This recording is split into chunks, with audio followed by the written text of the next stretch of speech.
In this quick tip video, we're going to go over the topic of creating sharp edge selections as well as sharp seam selections whenever you are working with UVs.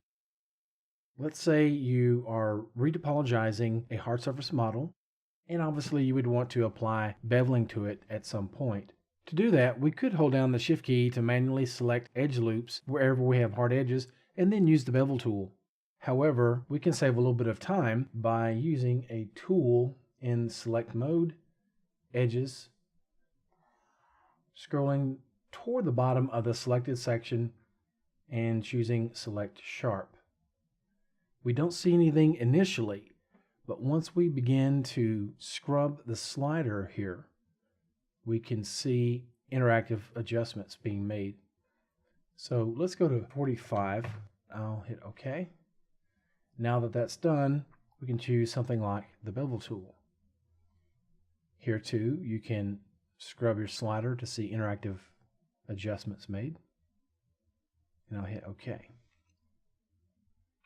Now, because of the beveling, we don't really have very good sharp edges anymore. So if I wanted to select sharp, for the purposes of creating UV seams, then it's not as good. Cancel. So undo to go back to the sharp edge selection that we have.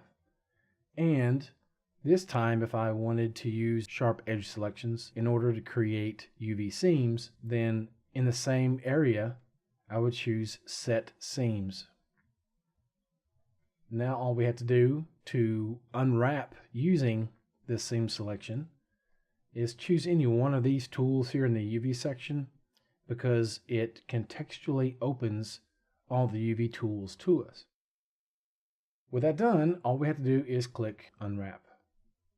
And it unwraps everything and packs them into the UV space for us. But I'll undo once more.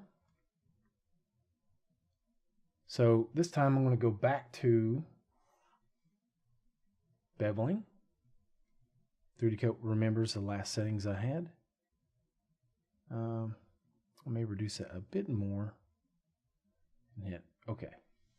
The point I wanted to get across here is it's a little bit difficult using both with these seam selections, because if you use beveling, it drastically alters your hard edges. However, if you want to use both, you might elect to go with beveling first, and then in your UV section here, you can hold down the Shift key to select entire loops, or just use edge loops, and it has you in that mode automatically, so you don't have to hold down the Shift key. UV Path tool is kind of a point-to-point seam selection, but in this case, what we want to do is just simply choose Auto Seams. And for the most part, 3D Coat does the job for us. Now we can go ahead and click Unwrap. And there you go. So once more, to summarize, if you want to use sharp edge selection to create both beveling and UV seams, use beveling first and then use auto seams in the UV section here. Okay. So I hope you found it helpful. Thank you for watching. We'll see you next time.